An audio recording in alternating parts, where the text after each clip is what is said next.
ጀር ደብረ መለኮት ቅድስት ሥላሴ ገዳም የጸሎት የትዕግስትና የታሪክ ምስክር አድባር። ሰላም የዘገር ሚዲያ ቤተሰቦች፣ ዛሬ ከኢትዮጵያ ጥንታዊና ታሪካዊ ገዳማት መካከል ስለሚጠቀሰው ጀር ደብረ መለኮት ቅድስት ሥላሴ ገዳም እንመለከታለን።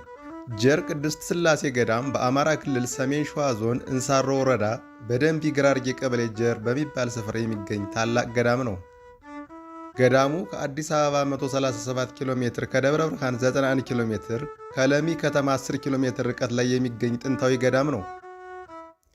ገዳሙ ከጥንት ጊዜ ጀምሮ ስውር ገዳም ሆኖ የቆየና ወንዶች ብቻ የሚገቡበት ነው። ገዳሙ በ1495 ዓ.ም በአጼ ናኦድ ዘመነ መንግሥት በቅዱስ ሚካኤል መሪነት በጻድቁ አቡነ ኢያሱ ተመሠረተ። በጅረት ታጅቦ የሚገኘው ይህ ገዳም ኢየሱስ ክርስቶስ በራእይ አስመልክቶ ከመሠረታቸው ገዳማት አንዱ ሲሆን አቡነ ኢያሱም በገዳሙ በሚገኘው አንድ ትልቅ ዋርካ ስር ጸሎት ይዘው ሲጸልዩ እንደነበር አባቶች ያስረዳሉ።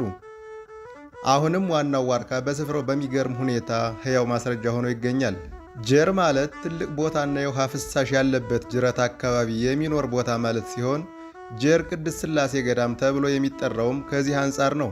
ቅዱሳን አባቶቻችን ሲመሰርቱት ከሰው በመሸሽ ከአራዊት ላለመሸሽ፣ ከእግዚአብሔር ጋር ለመገናኘት፣ ከዓለም የሚታየውን ብልጭልጭታ ላለማየት፣ የሚሰማውን ጫጫታ ላለመስማት፣ ከዓለም ተለይተው ዙሪያው በገደል የተከበበውን በሩ በአንድ በኩል የሚገባውን መድበለ ቅዱሳን ነው ብሎ ቅዱስ ሚካኤል እንዳስረዳቸው አባታችን ኢያሱ መጥተው ይህ ቦታ ላይ መስርተውታል።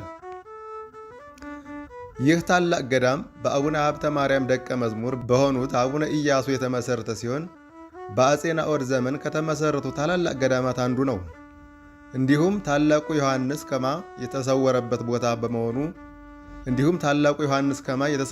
ቦታ መሆኑ በታሪክ ተመዝግቧል።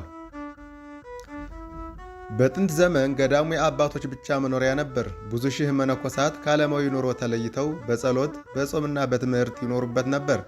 ነገር ግን በ16ኛው ክፍለ ዘመን በግራኝ አህመድ ወረራ ወቅት ክፉኛ ከተጎዱ ገዳማት መካከል አንዱ ሆነ። በተለይም በገዳሙ የነበሩ እጅግ ብዙ ብርቅዬ መጻሕፍት በእሳት ተቃጥለው ጠፉ። የእነዚህ መጻሕፍት ብዛት ዋና ዋጋ ሲነገር ልብን ያሳዝናል። ዛሬም ገዳሙ የጽናትና የትምህርት ምሳሌ ሆኖ ቀጥሏል። ከብዙ ዓመታት ጀምሮ የኖሩ አረጋውያን መነኮሳት ይገኙበታል። የ90 ዓመት አባት እንኳን ሞፈር ቀንበር አስማምቶ ሲያርስ ማየት ይቻላል። ገዳሙ በአራቱ አቅጣጫ በተፈጥሮ ገደል የተከበበ ነው። ይህ ታላቅ ገዳም ከአባ ኢያሱ ህልፈተ ሕይወት ከዘመናት በኋላ ገዳሙ በግራኝ መሐመድ ወረራ ወቅት ጥቃት ደርሶበት መነኮሳትም ተበታትነው ለ247 ዓመት ጠፍ ሆኖ ከቆየ በኋላ በ1747 ዓ.ም አቡነ ዮሴፍ ከአምባሰል በቅዱስ ሚካኤል መሪነት መጥተው ገደሉን ቦርቡረው ቅኔ ማህሌት፣ ቅድስትና ቅዱሳንን ያሟላ ቤተ መቅደስ በማነጽ ዳግም ገዳሙን እንዳቀኑትና የቀደሙ አባቶች ታሪክን ማስቀጠል ችለዋል። በሁለተኛ ደረጃም አቅኚ መሆናቸውን የተለያዩ ጽሑፎች ያስረዳሉ። አቡነ ዮሴፍ ጀር ሥላሴ ከመምጣታቸውን በፊት በዜና ማርቆስ በደብረ ሊባኖስና ቀየት እየተዘዋወሩ ሲቀመጡ ቦታ ይህ አይደለም ተብለው በቅዱስ ሚካኤል መሪነት ጀር ሥላሴ እንደመጡና በርካታ ተጋድሎዎችን እንዳደረጉ አባቶች ያስረዳሉ።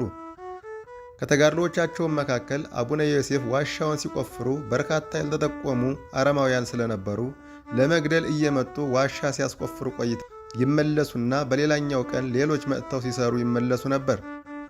ዋሻው ተፈልፍሎ እንዳለቀም በ1770 ዓ.ም በአምሃ ኢያሱ ዘመነ መንግሥት አስገብተውታል። ዋሻውም በ134 ዓመቱ ታኅሳስ 7 1934 እርስ በእርሳቸው ሳይስማሙ ቅዳሴ ላይ እንዳሉ ተንዶ 6 ቀዳሾች ሞተው 7ተኛ የወጣበት በዋሻው ውስጥ አሁንም የጸሎት ቤት የሚገኝበትና አባቶች እየመጡ ሱባኤ እንደሚይዙበት አባቶች ያስረዳሉ። ይህ ገዳም ከሰቃ መድኃኔዓለም ጋር በአንድ ላይ ሲተዳደር የነበረ ረጅም ዕድሜ ያስቆጠረ ታላቅ ገዳምና ሴቶች የማይገቡበትና ለወንዶች ብቻ የተፈቀደ ገዳም ነው። በግራኝ መሐመድ ወረራ ወቅት ቅርሶችንና ነዋየ ቅዱሳትን ሰብስበው ከቀበሩ ከረጅም ጊዜ በኋላ የቀበሩበት ጠፍቶባቸው ወንዙ አቅጣጫ በመቀየር ሽቅብ ፈሶ ያመላክተበትና ቦሮቦሩም ያወጣበትና በገዳሙ አጠገብ የሚገኝም ቦታ ነው። በገዳሙም የሚኖሩ መነኮሳት በገዳሙ ሀብት የሚተዳደሩ ሲሆን ከገዳሙም ውስጥ ላይ ዕጣንና ደስ የሚል መዓዛ ይመጣና ለአካባቢው መንፈሳዊ እርካታ ይሰጣል። በዚህ ታላቅ ገዳም ረጃጅም የወይራ ዛፎች፣ የዝግባና የሾላ ዛፎች በብዛት የሚገኙበትና መናንያኖች ከአራዊቶች ጋር አስማምቶ የያዘና ዙሪያው በገደል የተከበበ ሲሆን ለመነኮሳት ምቹ የሆነ ገዳም ነው። ወደ ገዳሙ ለመውረድ የእንጨት መሰላልን ተጠቅሞ መጓዝ ግድ ይላል። ጀር ደብረ መለኮት ቅድስት ሥላሴ ገዳም የታሪክ የመንፈሳዊነትና የጽናት ጥልቅ ምስክር ነው። በረከት የሚፈልግ ሁሉ ይህን ቅዱስ ቦታ ሊጎበኝ ይገባል።